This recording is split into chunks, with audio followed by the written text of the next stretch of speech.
Welcome to Happy Medium, a podcast where artists make art on the spot.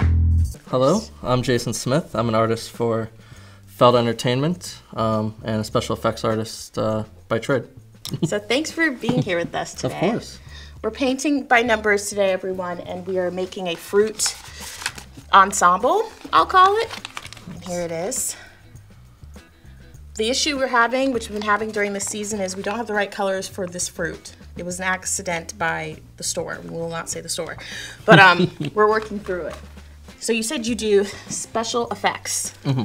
So how did you get involved in that, and what gravitated you towards that in the first place? So I went to school for that in Pittsburgh, outside of Pittsburgh, at Tom Savini.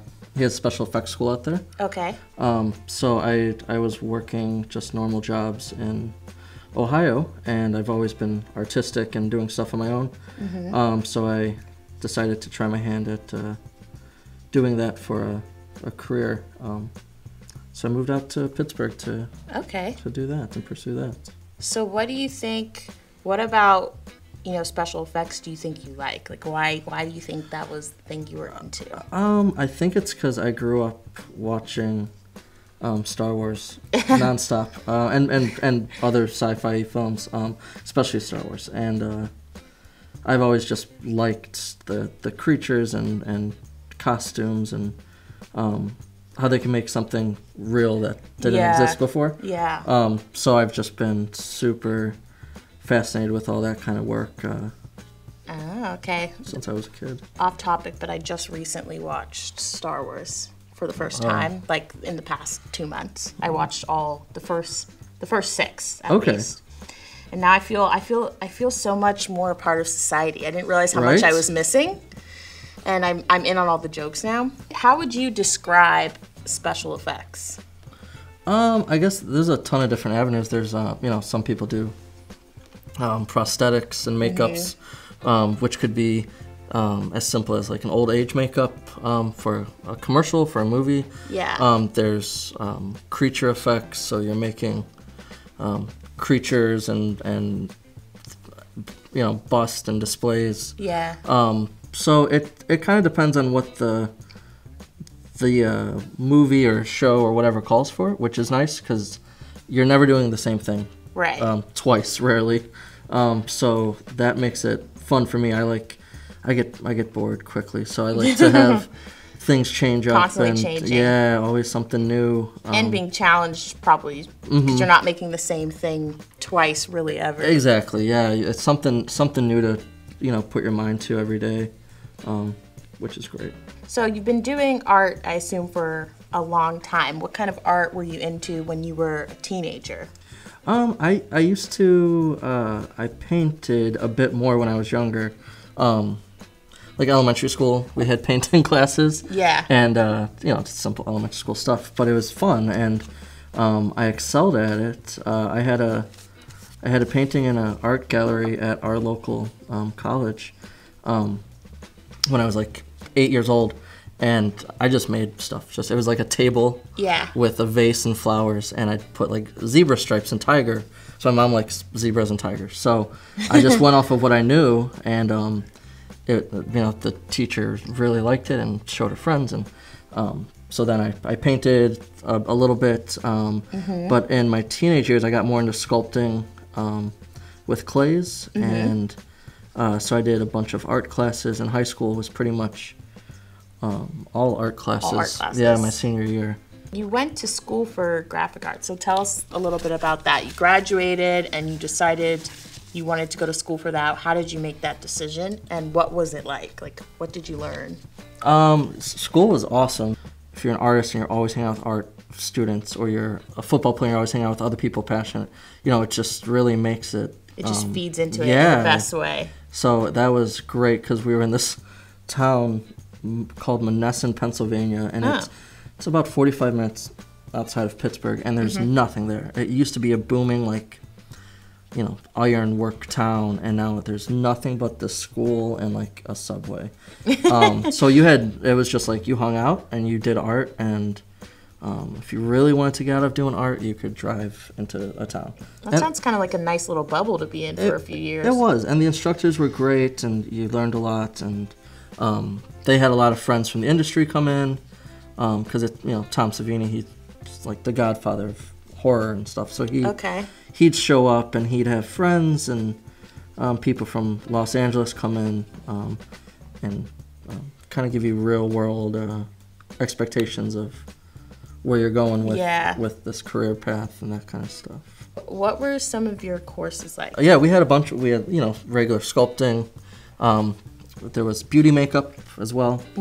If you were into that. My favorite was page to screen, where we took a concept and we went from start to finish of making a full student film. Okay. So it was like, what are we gonna do? And we ended up doing a giant robot versus like a monster attacking a city. Okay. So then it was, all right, we need a model crew to make little model sets. We need a monster crew to make a monster. We need a robot crew to make a robot suit. This mech suit that was just a guy in a suit, but it looked good, and but it was awesome because then you see, start to finish how it's gonna be on a movie set or wherever you go, commercials.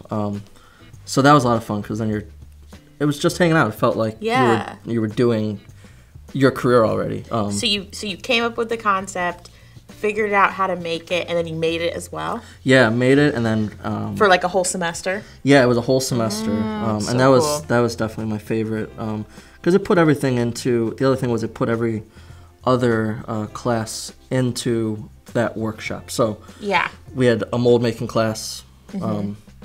Well, now we need to do molds for this. So you're taking those experiences and those skills from the other classes and seeing how it works in the big picture with everything. You can definitely go on YouTube and learn stuff, sure. Right. But to have the experience of being there, you don't have the director Jerry Gergely. He worked on Buffy the Vampire Slayer back in the day. He's done a ton of stuff in the late 80s, 90s.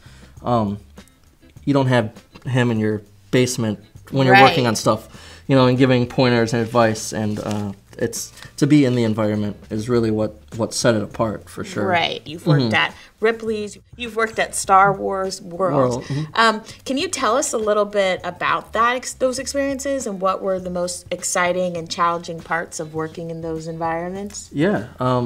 So I did right out of school. I was like, well, Los Angeles is not for me, and that kind of hustle bustle. Yeah. So I moved down here. I had some friends and family to get into doing scenic art. So doing, even this is scenic art. Yeah. Setting stuff up and there's the theme parks down here. So I did a lot of stuff for Disney back in 2016. We had Avatar World opening up. We had Toy Story Land coming up. Star Wars, obviously, was a big one. Halloween Horror Nights. So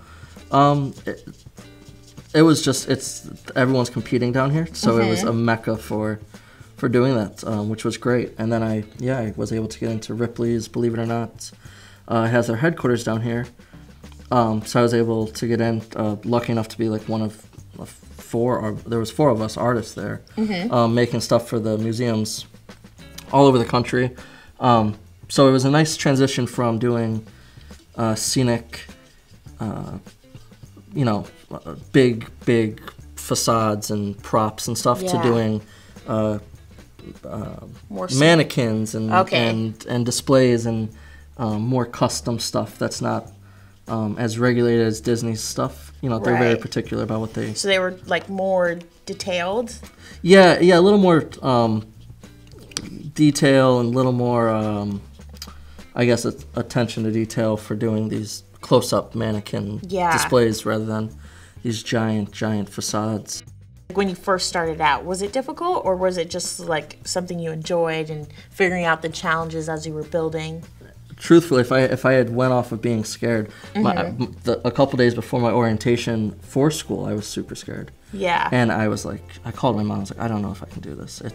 My friends are back home. I miss everything I know, and but then I wouldn't have done anything I've done, and now I've made Star Wars Land, and which is like the coolest thing I've ever done, for sure. Yeah. Because that's my passion. That's your favorite, yeah. Yeah. And it's just, there's so much I wouldn't have gotten to experience if I didn't step out of my comfort zone. Just try it out. Mm-hmm.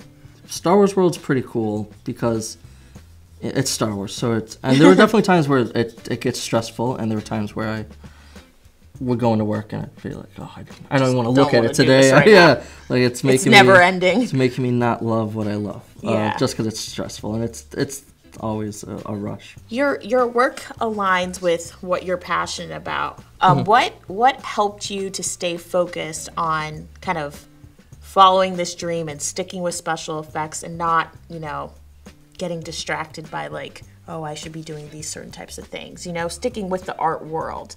I think it was just, I just knew what I wanted to do and what I could do.